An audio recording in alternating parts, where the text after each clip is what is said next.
Welcome back to Musings by Daeryun, episode 5. Let me start off with a confession.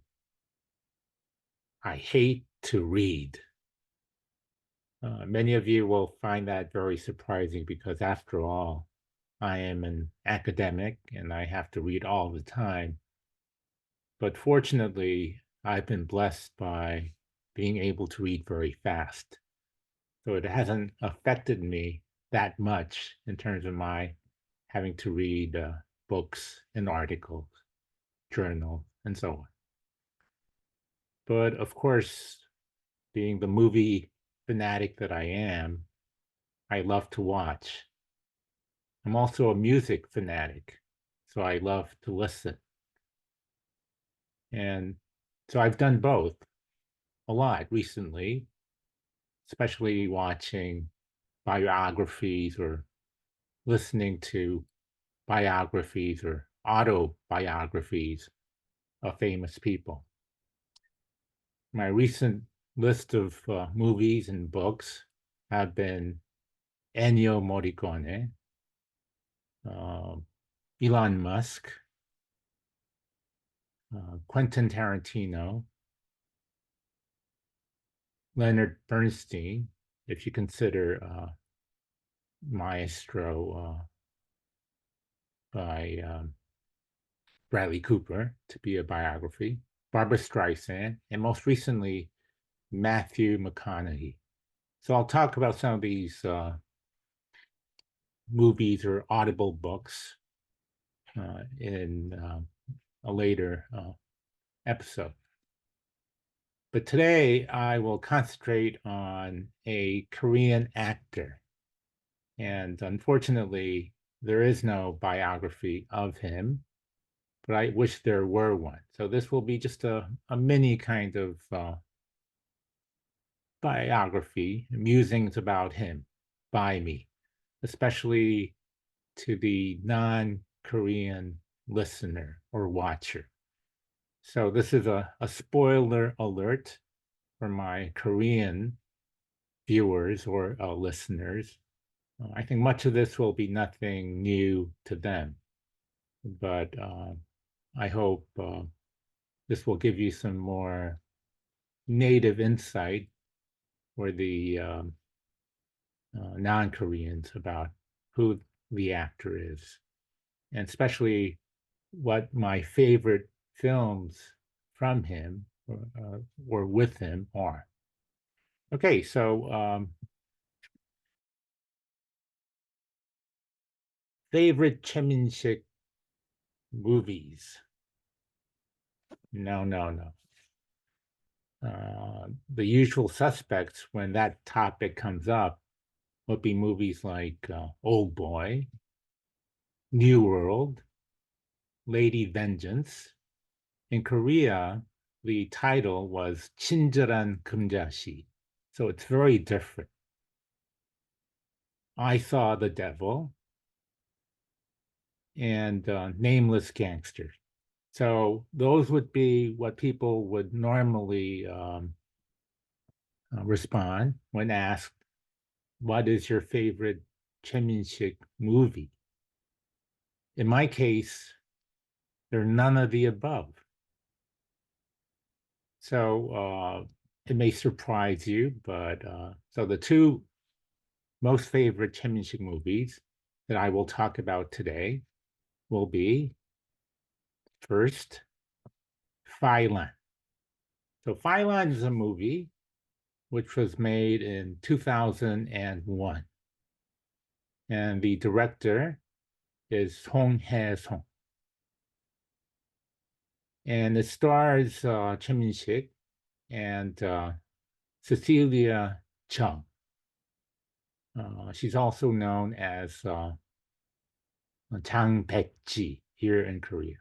And I think Baek-ji Chung or Chung Baek-ji in Hong Kong.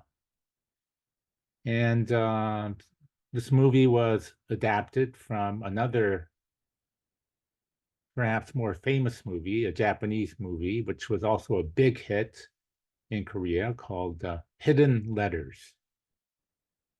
And some similar movies like Phylon would be The Deep Blue Night,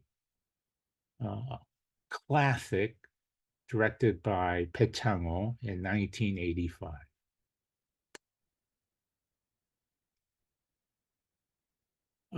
And the reason I like this movie, I'll tell you about the plot in a minute, is because it displays in full force Choi Min-sik's versatility.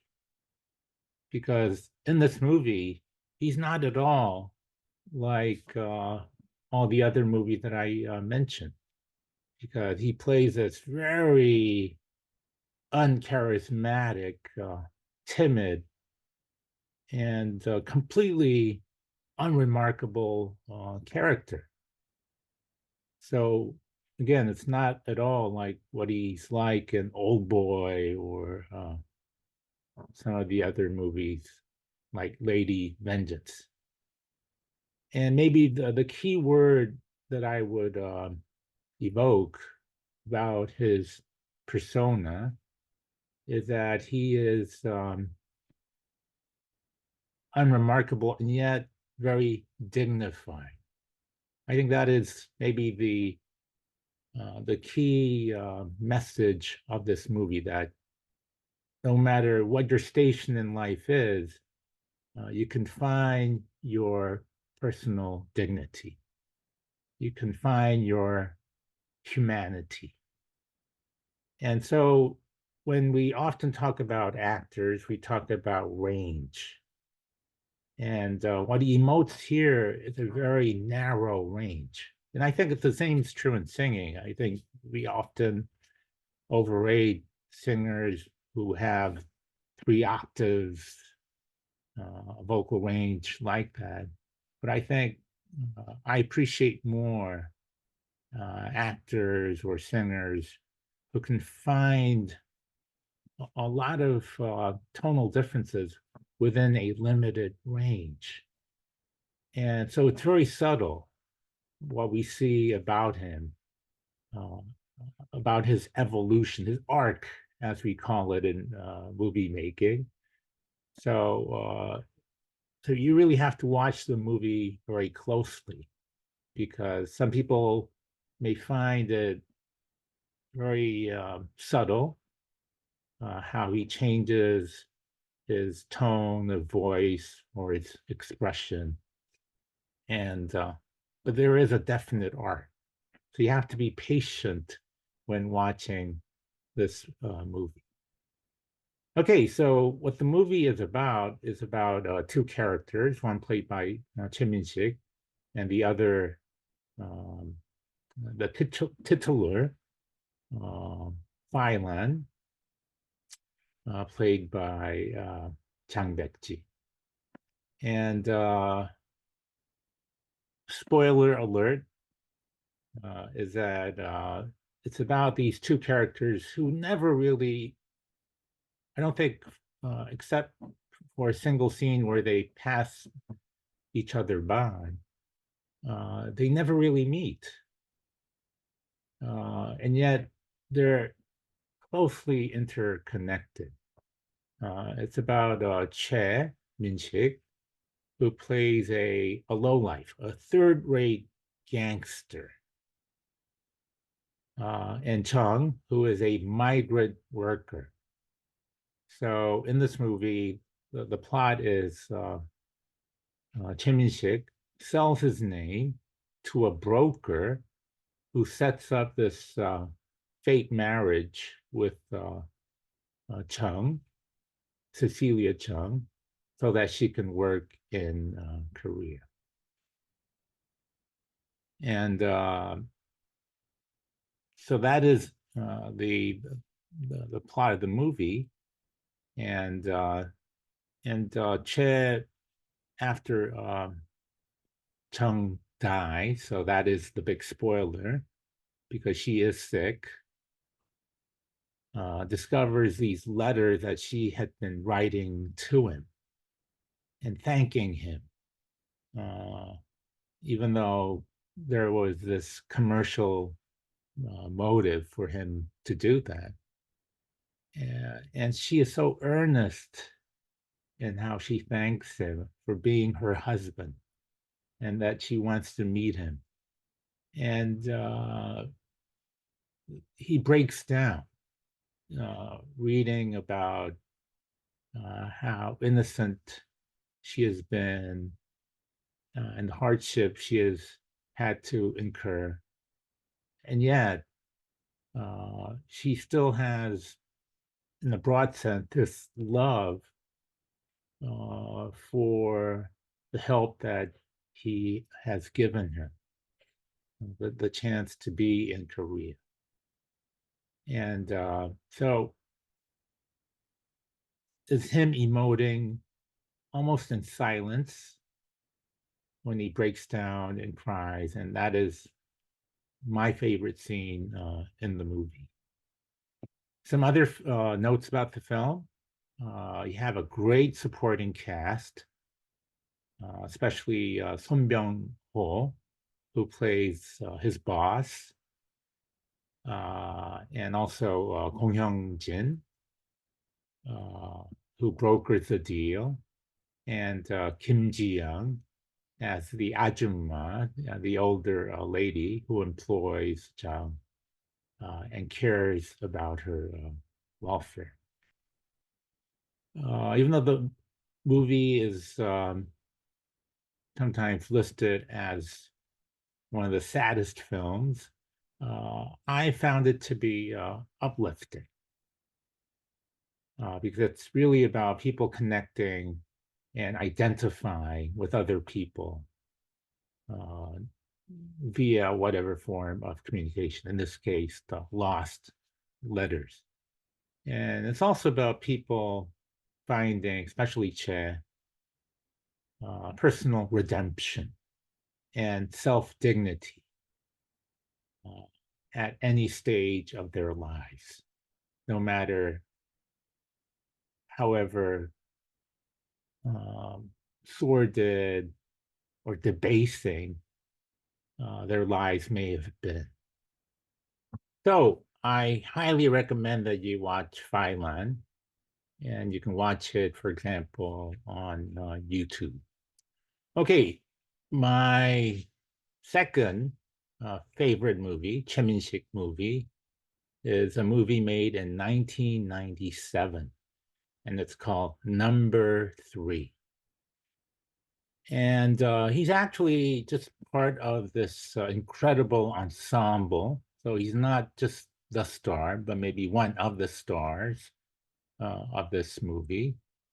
And so, to be honest, in a way, it's one of my favorite, let's say, movies, not just a Choi Min-sik movie.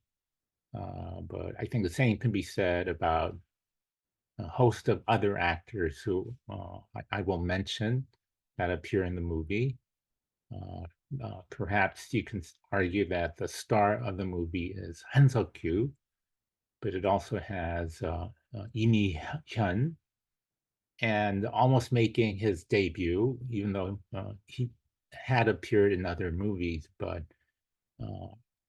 what really, who had a breakout through this movie was Song Kang-ho. So think about this. In the same movie, you have Han Sukkyu, you have Choi Min-sik, you have Lee Mi-hyun, who was one of the biggest stars at that time, and in a very supporting role, but again, who broke out through this film forever, is Song Kang-ho. And I think for many, especially outside of Korea, but also within Korea, these are, in the case of Choi Min-sik and Song Kang-ho, the greatest film actors of their generation, and maybe of all time for Korean films. Okay, the movie is it's very simple actually. It's about a Korean mob and the members within it, and so number three is it refers to the position of Han Sukkyu within his gang. And it's almost plot-wise the same as Bittersweet Life. I assume many of you have seen it. It's a Kim Ji-woon film, and it stars Lee Byung-hun. If you haven't seen it, I mean, that may be number 2 in my list of all-time favorite movies. So the plot for number 3 and the plot for Bittersweet Life are almost exactly the same, because in the Korean mob, among the 조폭, as they're called, 조직 폭력배, so these are thugs, violent thugs within an organization. So even within, I mean, in Korea, the mob is often referred to as 조직, organization. You have a hierarchy. So it talks about Han Sukkyu fighting within this gang to be number 2, who's played by a very scary Park Sang-myung, aka the ashtray, 잿더리, because he killed a lot of people with this enormous glass ashtray. But he also has to fight outside the gang against a prosecutor, a 검사, as we say in Korea, played by, you guessed it, Choi Min-sik. And Choi Min-sik plays this prosecutor, a DA, who's even tougher than the mob. He calls him in, and he beats them up, and what's really funny about this movie is that it's really a satire on Korean society, because in a way it shows that the Korean mob is like any other organization. Again, organization can refer to not just the mob, but to a company, and of course to the society at large. And so in Korea, we have this, back then and even today, a hierarchy, because we are a very Confucian society.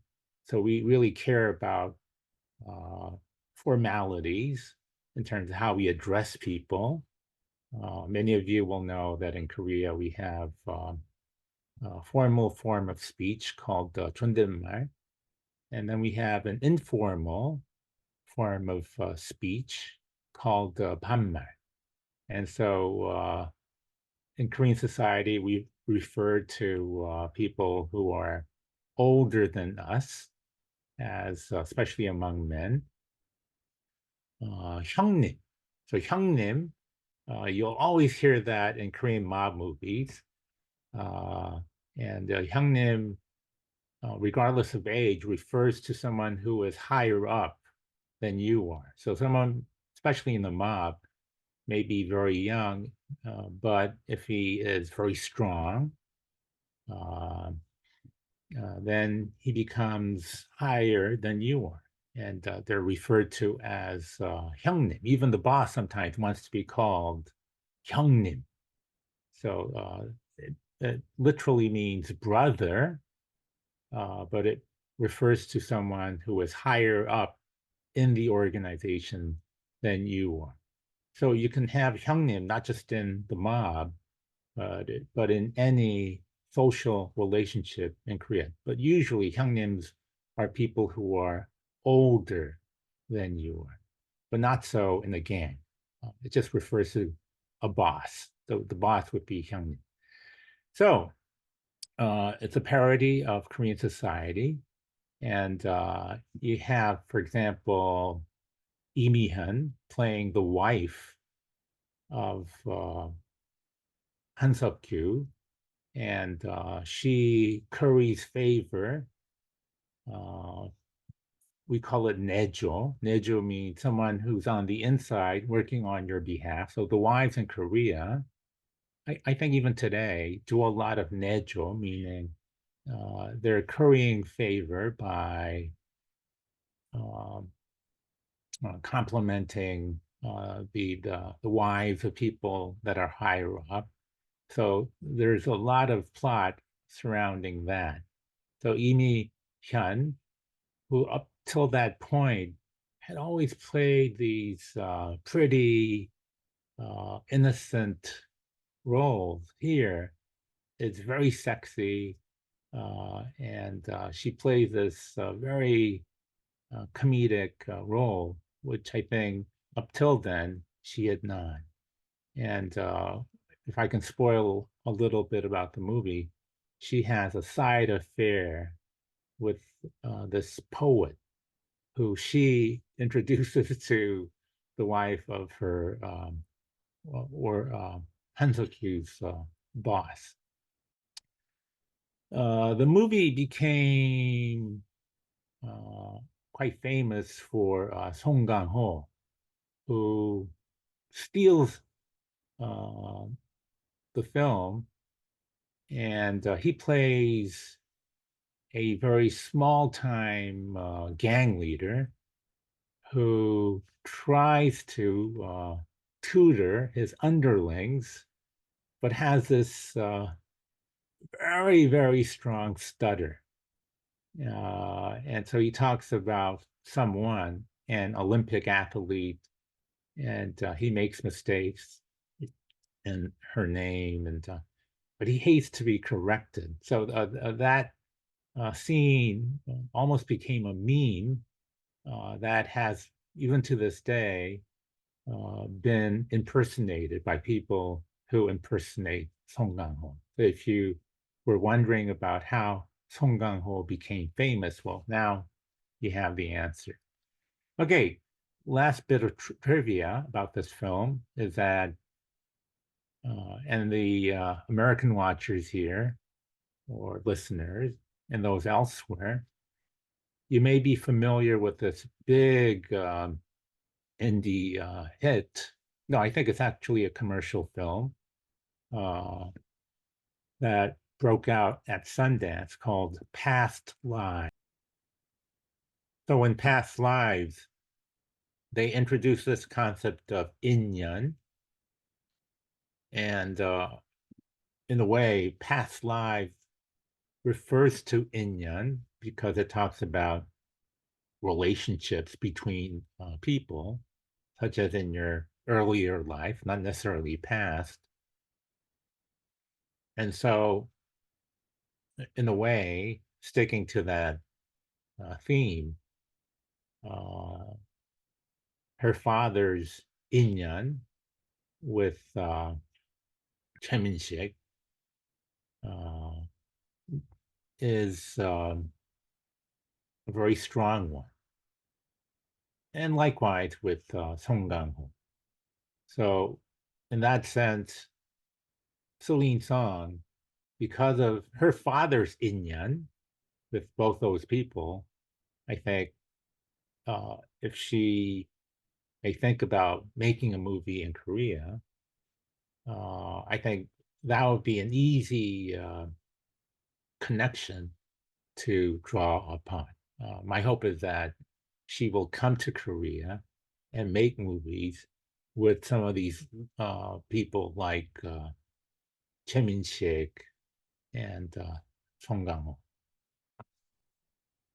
Okay, finally, this won't be a full-blown biography about Choi Min-sik, but you can Google more about him, of course, on the web.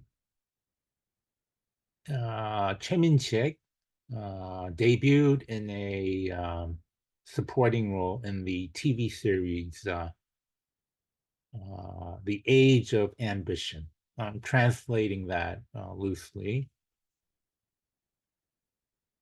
Um, and his persona was as a brooding, misunderstood young man.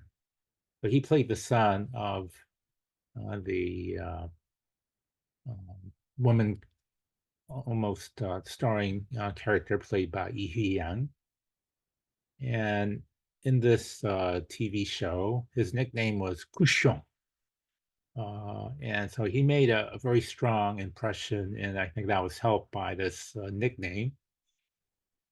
And Kushong is a Korean pronunciation of cochon, which in French means pig. So for a long time, people didn't know his name, but remembered his nickname, Kushon. And even I and other members of my family would refer to him, forgetting his name, but would say, oh, that's Kushon. Then a few years later, in 1994, he played one of the leads. So he finally became a lead in a TV, a very popular, I think it was the number one K-drama at that time called The Moon of Seoul, Seoul-dae. But here again, demonstrating his range, he had a completely different persona. He played an uneducated but very kind bumpkin from the provinces. The other male lead, and this is, I think, quite funny, at least to me, was played by Han Sukkyu. So Han Sukkyu will later go on and play very straight-laced, kind people, but here he played a gigolo. So I think a lot of people forget how Han Sukkyu made his mark because his other roles defined his film persona, but he became famous at first playing a gigolo. So here, on the one hand, you have Choi Min-sik playing that kind of Han Sukkyu-esque character, and the opposite is true with Han Sukkyu. Han Sukyu's film career was just beginning to take off. And for maybe 10, 15 years, he personified Korean movies, starting with 은행나무 침대, made with Kang Jae-gyu. And in fact, Kang Jae-gyu was a breakout Korean director before Park Chanwook and Bong Joon-ho, because he had made 은행나무 침대, and he made a movie called Shiri.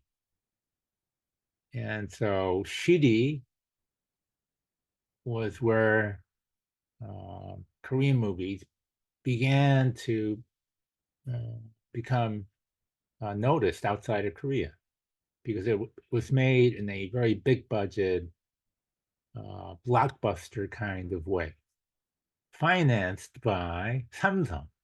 And when I teach marketing, I always mention that Samsung, despite having this blockbuster hit, went out of the movie business because they realized that the creative business is a very hard business to be in.